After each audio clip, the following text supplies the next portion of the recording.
Welcome to the New Jersey Bank Marketing Association's 2008 Economic Outlook. Our keynote speaker is Dr. Joseph Seneca from Rutgers University. This program was recorded December 6, 2007 in Woodbridge, New Jersey. I'm your host, Steve Lubetkin. Now let's go to the lectern where Dennis Kane of Amboy Bank will introduce today's program. Good morning. My name is Dennis Kane, and I'd like to welcome everyone to today's New Jersey Bank Marketing's 19th annual forecast meeting. Back in 1988, our group got together, and one of the first meetings we decided to have was a forecast meeting. And back then, our speakers talked about their idea of where banks were going, bank products, regulations, technology, and of course the economy. Who would have known back then? When we take a look at the banks that were around, certainly most of them aren't here today. As bank marketers, our role is to keep on top of the ever-changing environment and manage the marketing disciplines for our banks. Our associates also do that. What I'd like to do also is thank the committee. It's a lot of work putting these together for the last almost 20 years. And I'd especially like to thank four people who have been part of the original committee. Jerry Lind, who registers everything. Dave Block, who's sitting in the back also. Jerry Nussbaum. And, and me. Okay. I knew there were four of us. It's kind of interesting when you think about how we started, and certainly the bank I was with back then isn't here now, but our associates in the advertising agencies all are the same agencies. So maybe that has a little something to say about the staying power for our associates and banks themselves. We'd also like to thank our sponsors who really allow us to bring these meetings to you at a reasonable cost. Jerry's done a wonderful job listing the sponsors all along the wall.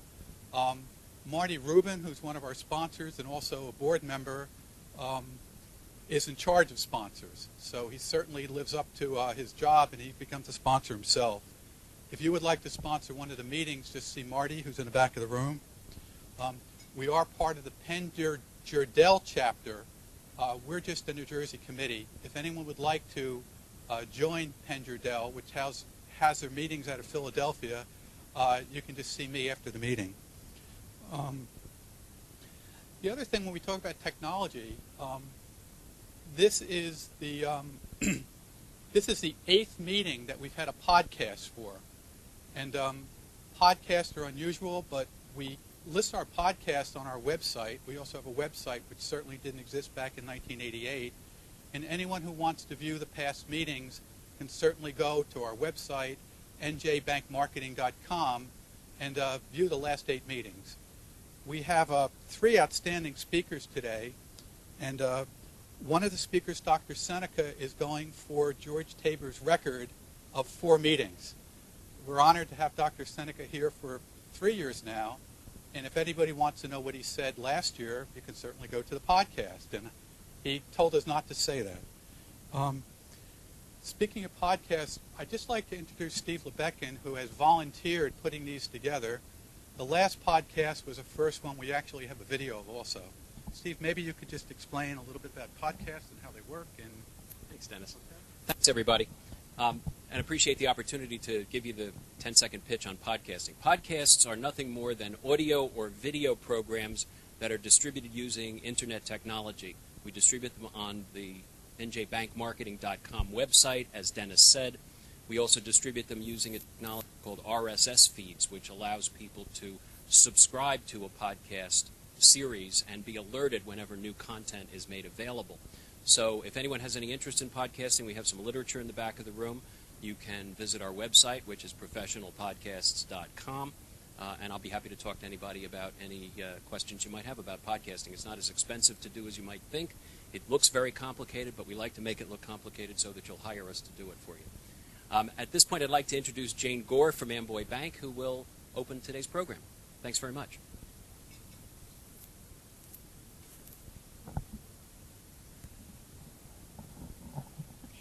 morning. Hopefully we'll have some more people. I hear there's some pretty good traffic. It was from the north, now it's from the south, but it's New Jersey, so whatever. It is my pleasure to introduce Dr. Seneca, who's been most gracious to take my phone calls once a year and be very gracious to accept. I really look forward to some of the information this year. We have some interesting things in our economy. Dr. Seneca is, besides being a professor at Rutgers, is chairman of the New Jersey Council of Economic Advisors. As I said, a Rutgers professor at the Edward Blaustein School of Planning and Public Safety. You prepare a semi-annual economic outlook for the governor and the legislature and advise them on economic policies and business developments. You're also an author of numerous articles, reports, books on economic policy, public finance, environmental, and state economic development. You were named 2002 the Educator of the Year by the Development Council of New Jersey. Congratulations, a couple years later. And it is with tremendous pleasure that I introduce you again today. Thank you.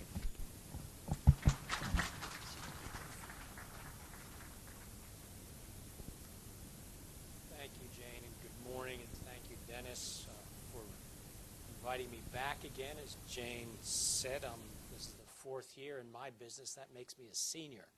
So I expect to graduate on time this coming year. But it is terrific to be back here, and happy holidays to everyone. These are indeed interesting times, is one word for them. And my task today to set the stage for the discussion within your industry is to look at the national and the New Jersey economies and where we are and where we may be going. All that is as I said, a very uncertain picture.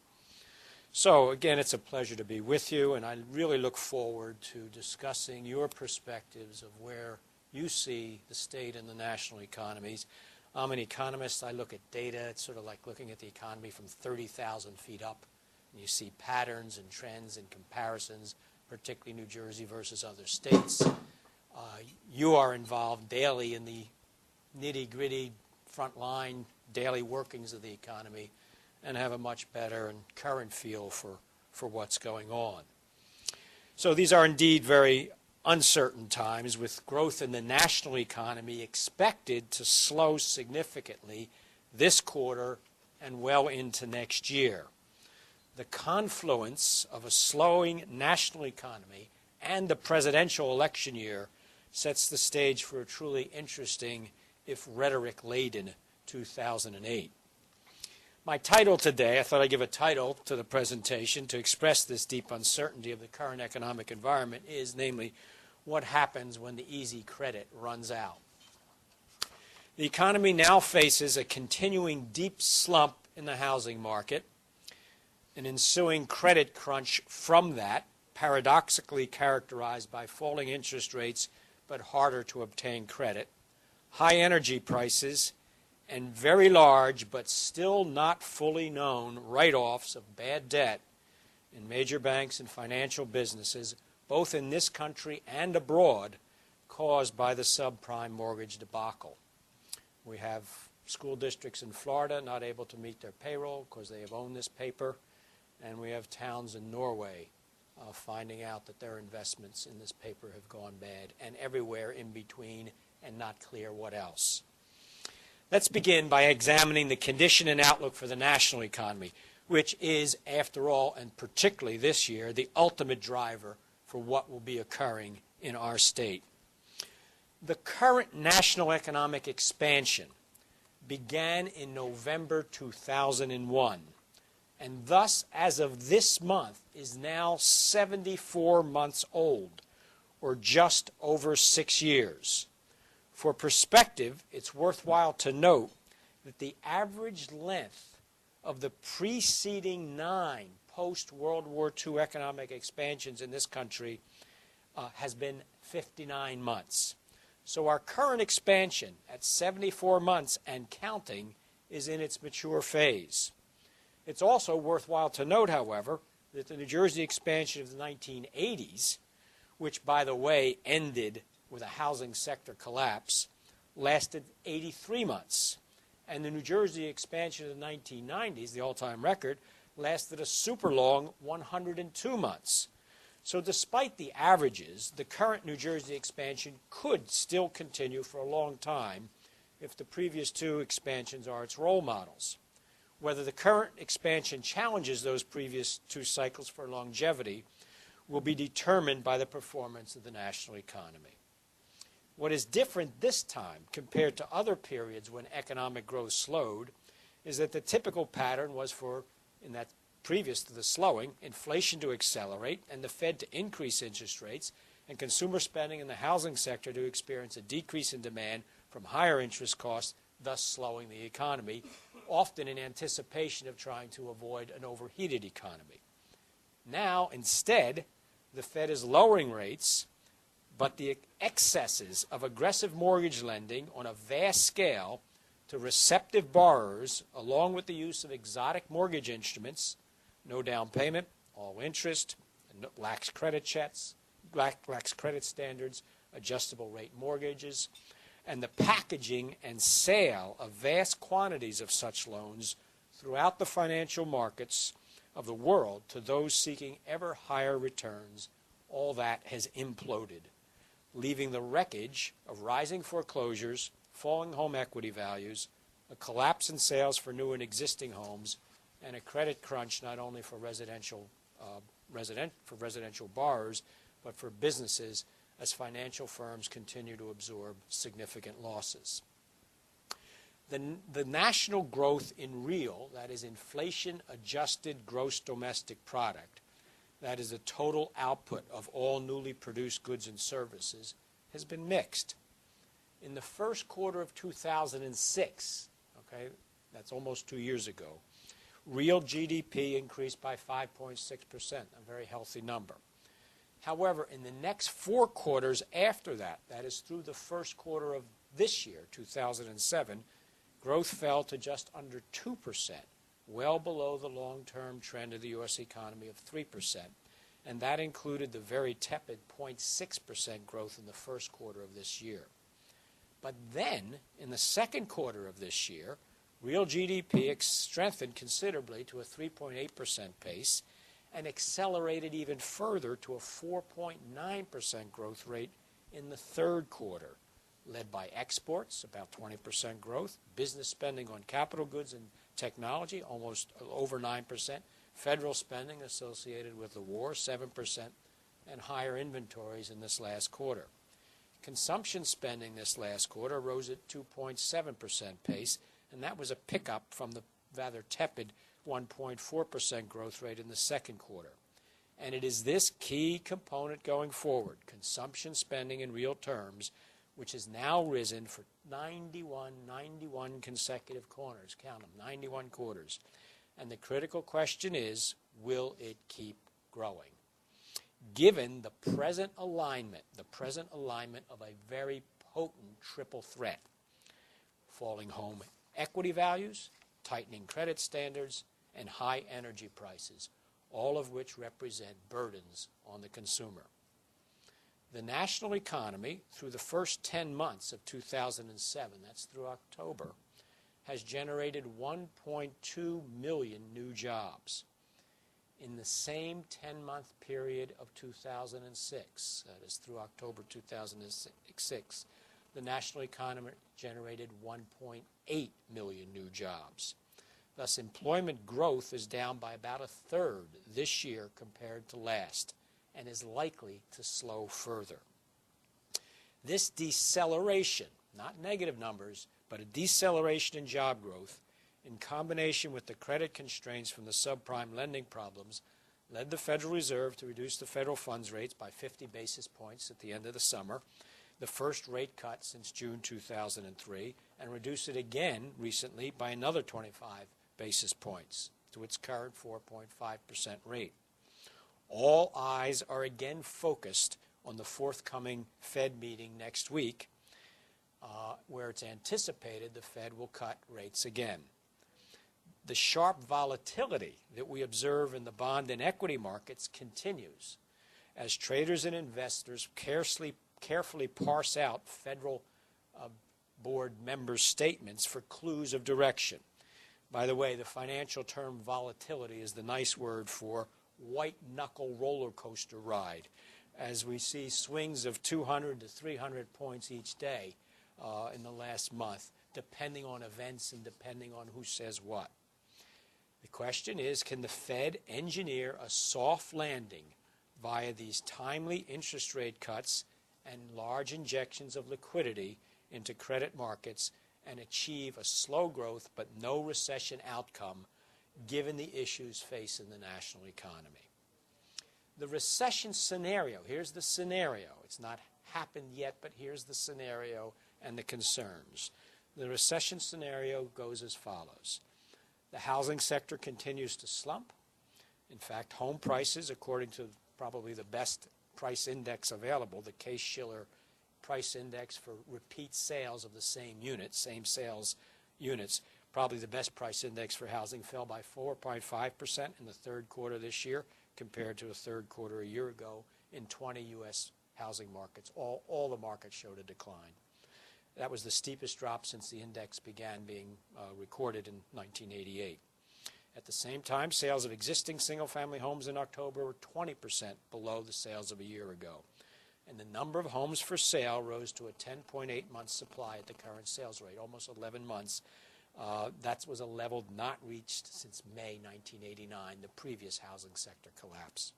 Sales of new homes have similarly plummeted, down 23% in September compared to a year ago, and builders have scrambled to add amenities and reduce prices. Witness the recent national discounts of 20% or more offered by Hovnanian in order to reduce their new home inventories.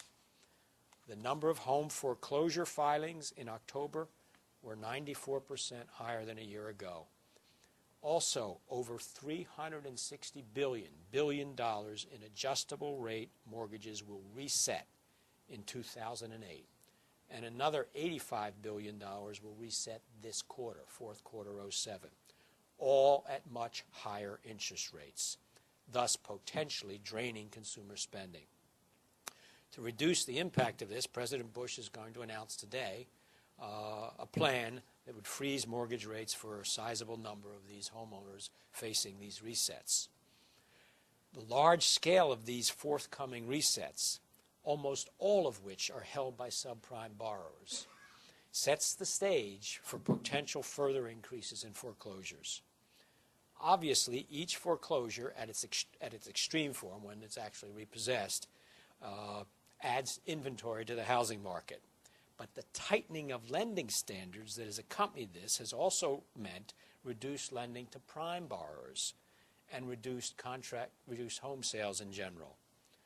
Moreover, since, as I said, almost all of the subprime lending was to finance first-time home buyers, and this lending has now dried up completely, it means that for each subprime mortgage now not made, about 4 other contract home sales do not occur, as the chain of sales that results from the sale to a first-time buyer is broken. Somebody keeps trading up because the person selling to the first-time buyer is buying. So it's on a 1 to 4 basis. Thus, again, this is the scenario, with little expectation of a turnaround until home prices fall further, affecting consumer confidence and consumer equity, and home demand responds to the lower prices. The recession scenario says that consumer confidence would continue to erode, and this will negatively affect consumer spending, the linchpin of the U.S. economy. Add to this $90 a barrel plus of oil. That's up almost 60% from the $53 a barrel, what it was a year ago, and the combined threat to spending is formidable. Note that consumer spending represents approximately 70% of gross domestic product, and thus is a very large component for the growth of the national economy, and also that the U.S. consumer supports the world economy as a major source of demand for other countries' exports. Thus, a slowdown, or worse, an actual decline, which we have not seen in consumer spending in the U.S., will negatively affect the world economy as well.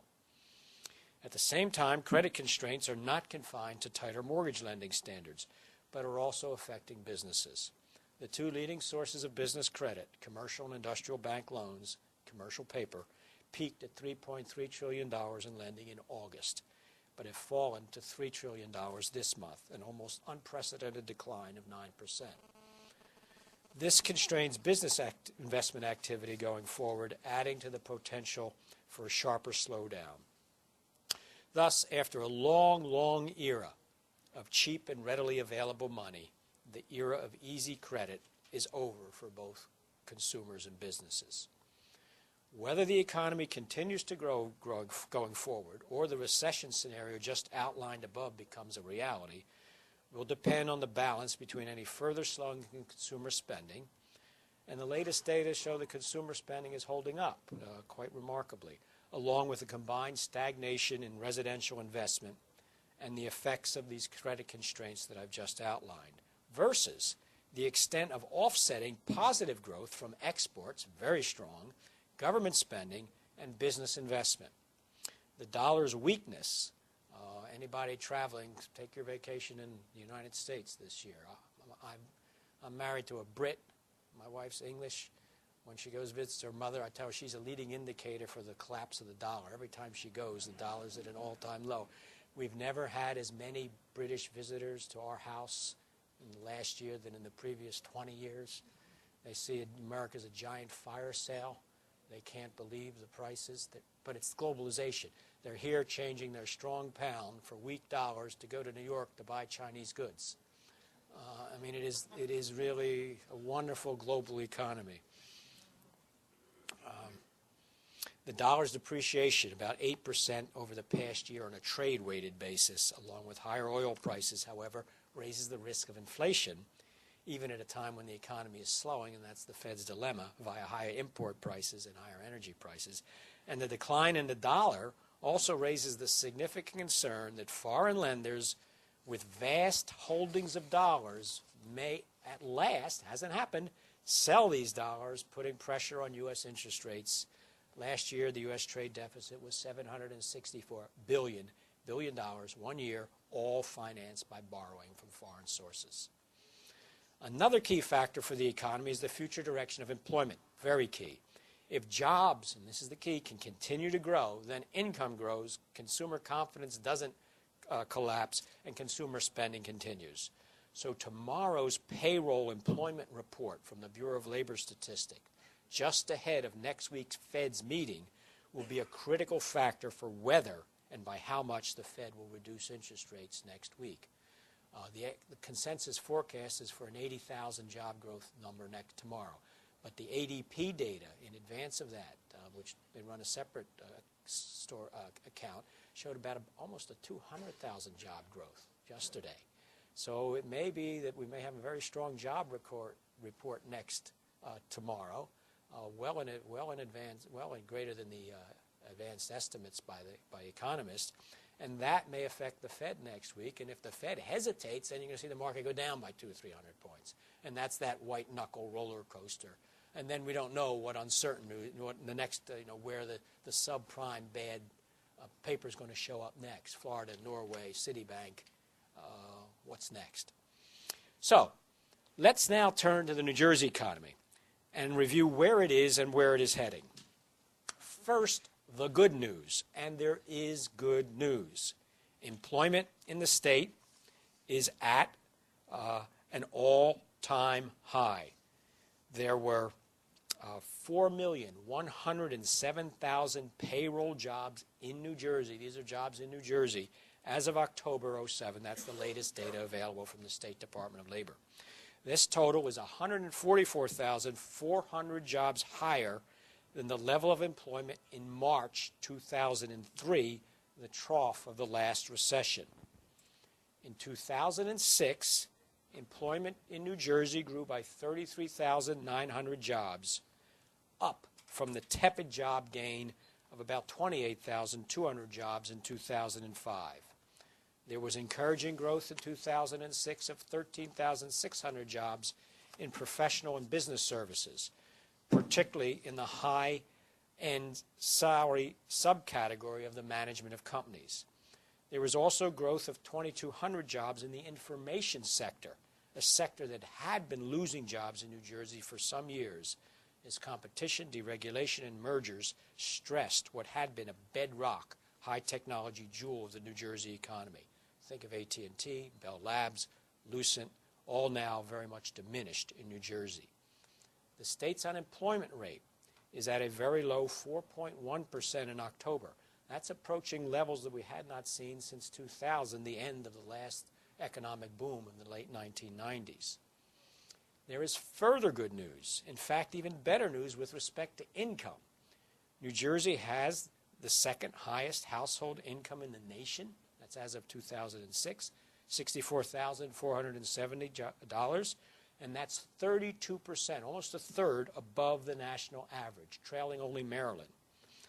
The latest income data for the state, that is as of the second quarter 2007, indicates that total personal income in New Jersey grew by 5.6% from the second quarter of 2006. That was below the U.S. growth rate of 6.4%, but this is still a very solid number because we've achieved it despite a much slower growing population in New Jersey. Total income is, not only incomes grow, but how many people affect that. Population growth in New Jersey is only 0.2% last year versus 1% growth last year for population nationally.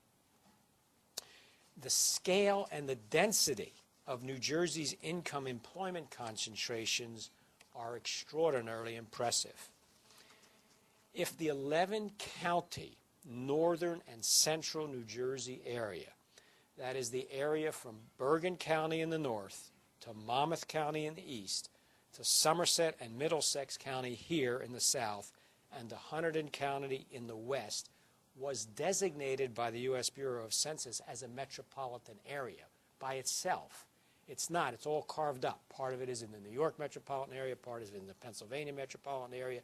We don't get a picture of New Jersey from the U.S. Bureau of Census because it's all carved up into the Philadelphia and New York markets. But if that area, if you take those numbers for those 11 counties, it would be the fourth largest metropolitan area in the country in terms of population, 6 million residents. The fifth largest in terms of total jobs, 3.6 million jobs. The fourth largest in terms of annual personal income, $270 billion. And the fifth largest in terms of commercial office space, 210 million square feet. It is not surprising that New Jersey continues to be a highly sought-after location as a consumer market of enormous breadth and depth. So the good side of the New Jersey economic story is that our business profile is overrepresented in the high value-added business sectors of finance, your business, information, telecom, and this broad category of business and professional services. They have in New Jersey 1 of every 4 workers, almost 25%. State employment, as I said, is at an all-time high. New Jersey's income growth has been solid, and the core economy of New Jersey is of enormous size in depth in terms of jobs and purchasing power. However, there are symmetrical concerns about the growth in that high-level economy, distinguish between the level and the growth in the economy. First, New Jersey employment growth, as distinct from the level of employment, has been slow. Last year, the state's employment growth was 0.8%. That was less than half the national employment growth rate of 1.7%. And now, with the slowdown in the U.S. economy that I just described, the state's job markets are likely to remain soft and tepid. So far this year, through October, the state has added 18,100 private sector jobs. That's a growth rate of 0.5%, while the nation's in private employment sector growth rate has been 0.9%. New Jersey's private sector employment is only 21,800 jobs above what it was 82 long months ago in December 2000, the peak of the last business cycle. Peak to date, December 2000 to date, plus 21,800 private sector jobs.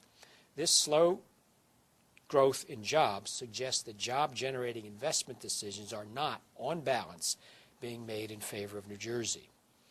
Also, the composition of the job growth we have had since 2000, despite some very encouraging gains this past year in information and business and professional services has been dominated by increases in jobs in healthcare, leisure and hospitality, and other personal services, and in state and local government, in contrast to the more balanced growth in jobs of the 97-2000 period. These two conditions of slow employment growth and imbalances in the composition of job growth are not specific to New Jersey, but are general to most of the states in the northeast region of the country.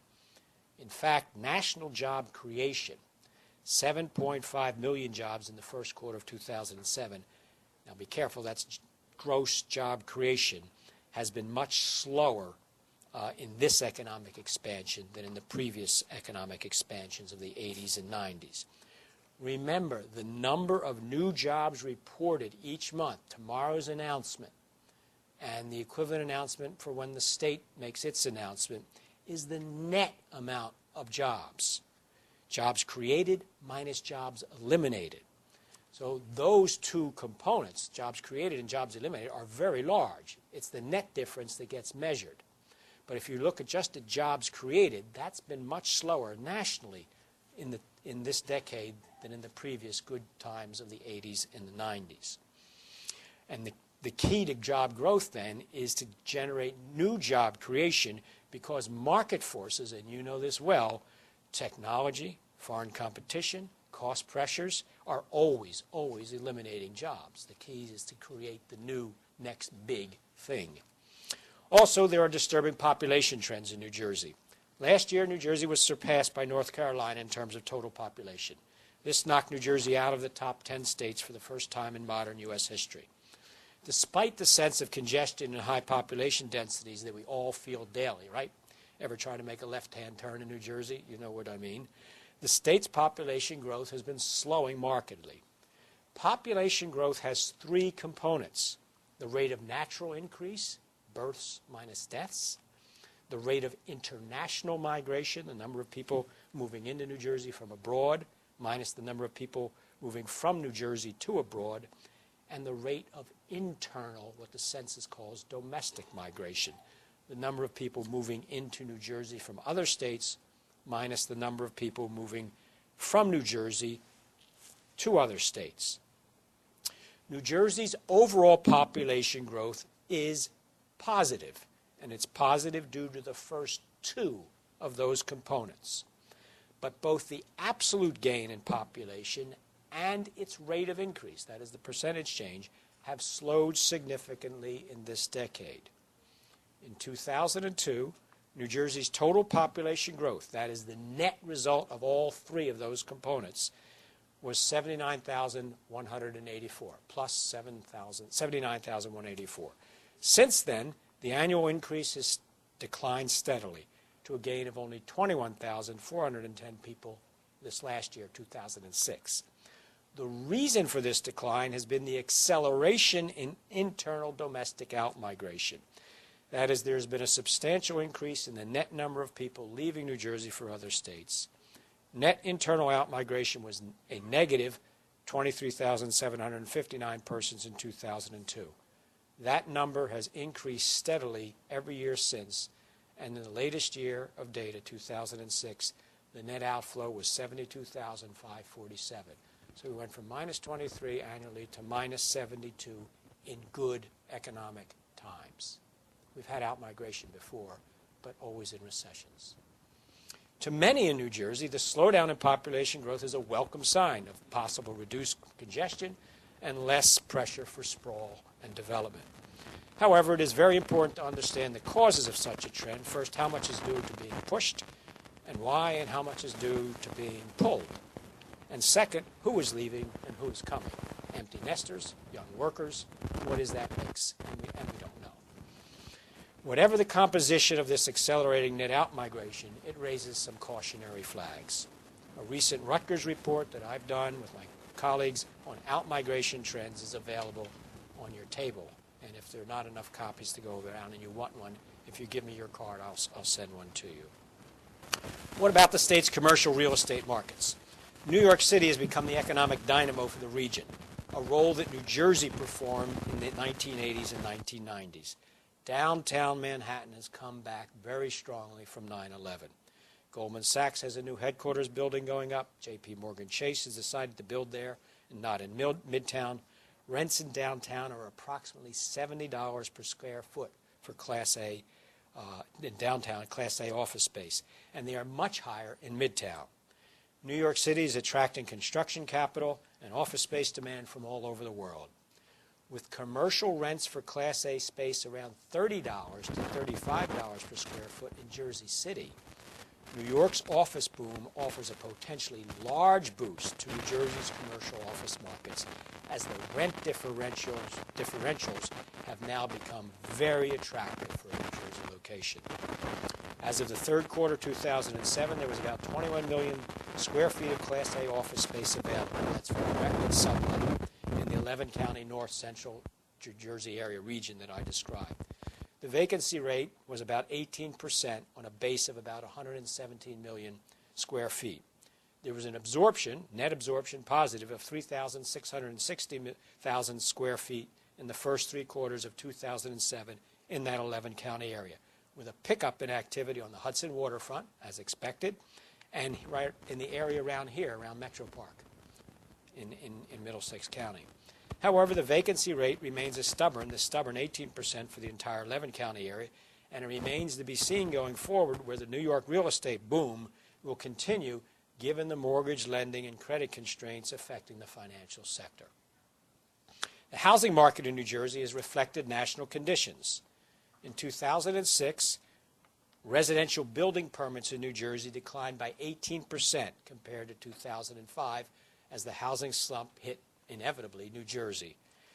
In the first 9 months of 2007, the latest data available, 18,107 new residential permits have been issued in New Jersey.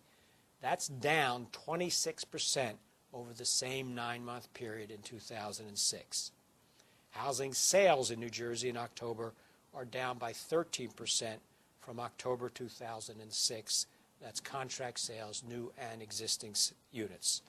And there is a 13-month supply of homes on the market. With entry-level home demand significantly reduced by the loss in affordability that brought us this problem initially, house prices outstripping income gains for the first 5-6 years of the decade, and the sharp credit tightening now at all levels, at all buying levels, the outlook for housing in New Jersey, like for the nation, is subdued.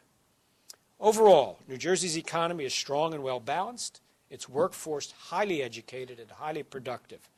The state's high income levels and attractive quality of life in its many municipalities are enormous incentives for businesses and individuals to locate, live, and work here. But New Jersey needs sustained and significant attention to ensure that it remains this way. Controlling property taxes, investing in economic growth, improving transportation infrastructure, and restoring business confidence are key areas requiring effective action. You've been an attentive and gracious audience, and I look forward briefly to your comments and assessments from your perspective of the national and state conditions and prospects. Thank you.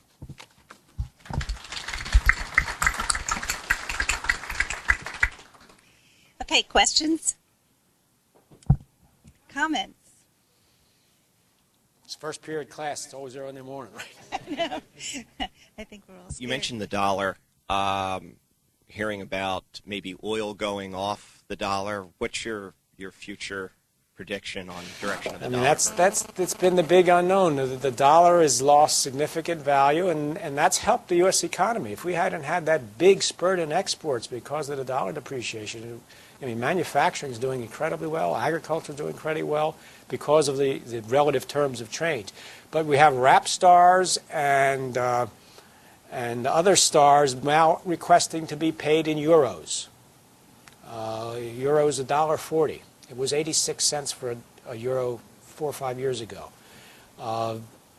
Those major national governments, China and Japan, which have enormous holdings of dollars, see the value of those holdings going down. Oil is priced in dollars. That puts pressure up on energy prices simply to keep the real value of what that oil represents to the producers.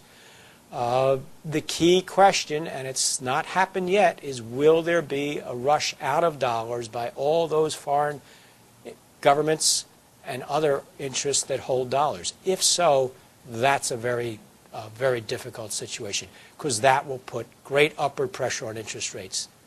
As of now, it hasn't happened. Yes, could you identify yourself so I get a sense of... Local taxes have certainly been a huge issue in the state. And over the past few years, to try and reduce the cost in the municipalities, it doesn't seem like anyone's willing to do that. Do you see that happening at all, or is that even possible in the future?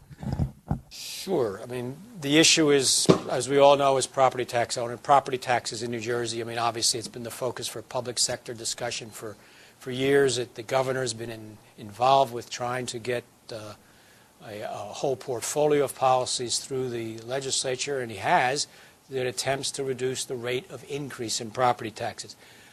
566 municipalities in New Jersey, 566 municipalities, okay? All of them with very attractive places to live. I live in one of them, Madison. Down the road is Chatham, 2 high schools, 2 fire departments, 2 police services. And I don't want to merge with Chatham. I like my local services. I like my school district. I like knowing the cops. And this is the way we all feel. But also, please, by the way, cut my property taxes. It's a disconnect. The governor has offered a program to provide incentives to municipalities. I think you got to do it with carrots, not sticks, to try to look at cost sharing, service sharing, and there's some progress being made there. But that, I mean, it's subject to individual local control, and so it's going to be a long process. I think it's a needed policy. I think the incentive approach is good. To expect immediate results from that is probably optimistic, but as one element of a large policy to try and reduce the rate of increase in local costs, I think it's necessary and important and can be effective over time.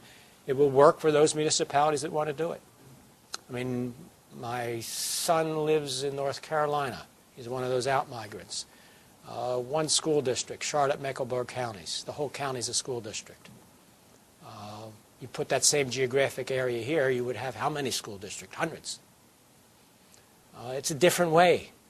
Being able to change that is very difficult because, as I say, we like our high-quality Cadillac services, but we want to do it with low property taxes. It's a difficult issue, Dennis. Doctor, my name is Jim Kerr. I recently read what bank, something, Jim, or what business? I'm a private consultant. Okay. I recently read something that surprised me.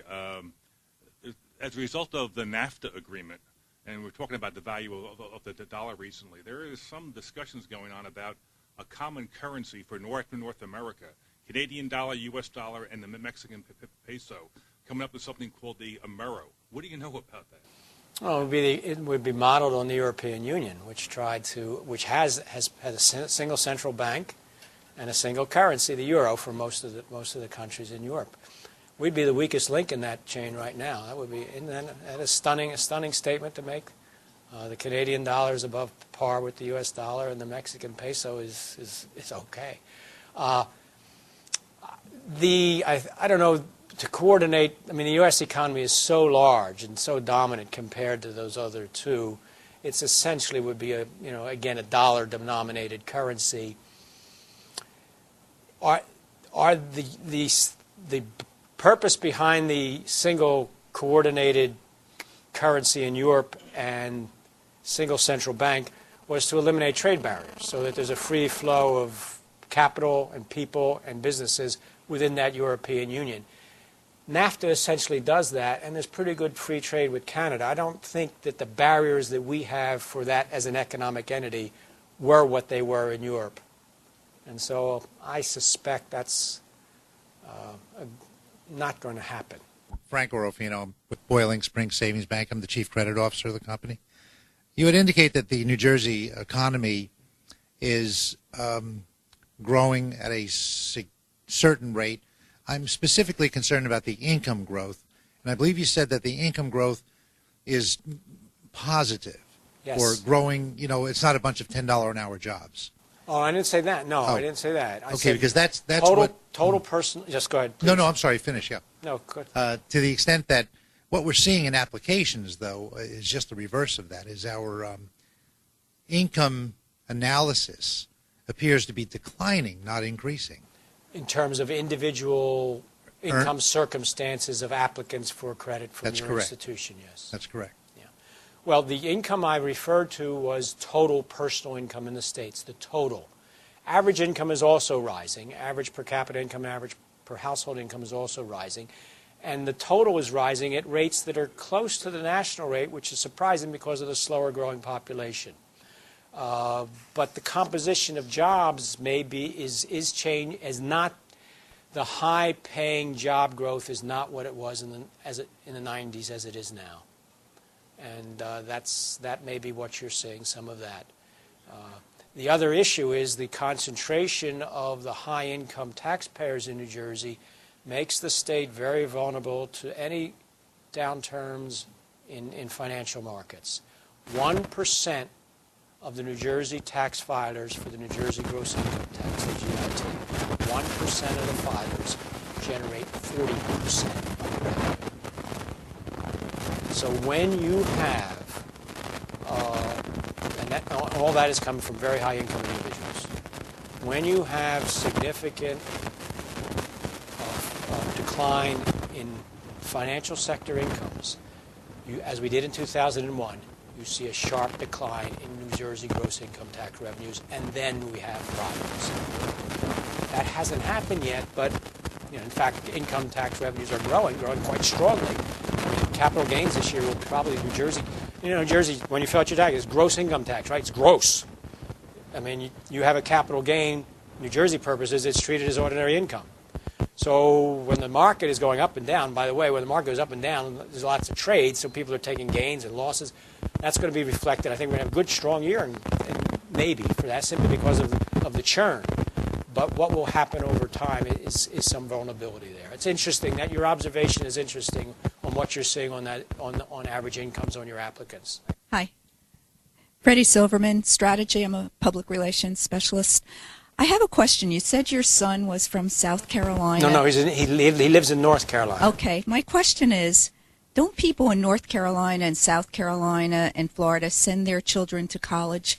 It seems to me that, yes, we have big infrastructure, but education obviously is a motivator of higher property taxes in our state. How do the other states deal with funding education, and why can't it work for New Jersey?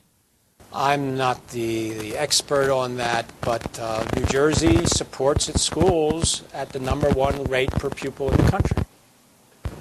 New Jersey's expenditures per pupil, by choice, the collective expenditures over all those school districts, and with significant court-mandated expenditures from Abbott v. Burke, have meant that New Jersey's public school expenditures per pupil are #1 in the country. You put that on top of not 566 municipalities, 616 school districts. You have more school districts than municipalities. So that combination has led to very high per pupil costs, which are funded through property taxes and state aid, where the state aid is supported by the income tax and the sales tax. So we have chosen for high costs and high quality. John McWeeny, New Jersey Bankers. As you might suspect, I spent a lot of time with bankers, and had dinner the other night with some CEOs, and one of the topics of conversation at dinner was they're all seeing a lot of their more affluent customers change their residence from New Jersey to Florida, and they say that's a real prominent trend, and they're concerned about it. It's probably included in your study here, but if you could comment on that. It's one possible cause. The anecdotes that you hear, we've heard continually, and it stems from the 8.9% top marginal income tax rate for incomes over $500,000, and the tax strategies that follow from that. We've heard similar things, and I think that's been what's been going on in terms of people have been saying that. There are no good data to show that in the aggregate yet, but that tax advice strategy we've heard repeated as well. Yep. One more, Jane. I want to respect your people's time. I'm Paul Kizik from Amboy Bank. Yes. I was kind of curious as to the industries that are upcoming in this particular period and those that are really suffering as a result of the economy right now. Well, I mean, the growth in industries in New Jersey in terms of employment have been healthcare, very large job growth, and that's everything from low skilled to high skilled. The whole healthcare industry is doing very well. Leisure and hospitality up till recently has been growing strongly because of consumer spending. Retail, logistics, warehousing, distribution, coming from the big flow of imports and exports out of the ports. They're doing well. Personal services of all types. Finance has picked up certainly with the bull market the last couple of years. How this will, the subprime thing will ultimately play out in that sector. Citibank has recently, announced reductions, and there may be more that follows. Those are in the private sector that have done well. Construction held up very well with the housing boom, and it's starting to see some decline in terms of employment, as you might expect. But commercial office space has picked up a little of the slack, and we have a big school building construction program in the public sector. That's the profile. On the negative side. Negative side has been in pharma. You see Bristol-Myers Squibb's announcement today.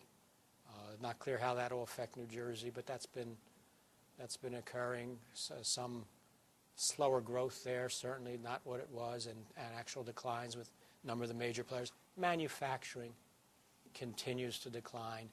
Manufacturing has declined in this state since 1969. That was the peak employment year for manufacturing employment. It's continued to decline, down about 317,000 jobs. Very, very difficult to be competitive anymore. Well, thank you. That's our last question, but I'm sure you can catch Dr. Seneca. We'll take about a 10-minute break. I want to give you a gift and say thank you for coming today.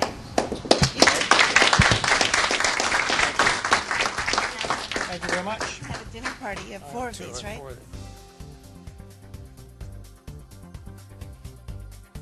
We hope you enjoyed this presentation by the New Jersey Bank Marketing Association.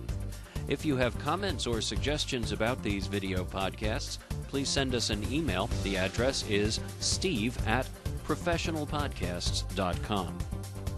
You can also send us an audio comment by calling 856-861-6146. We produce these programs in the studios of Professional Podcasts in Cherry Hill, New Jersey.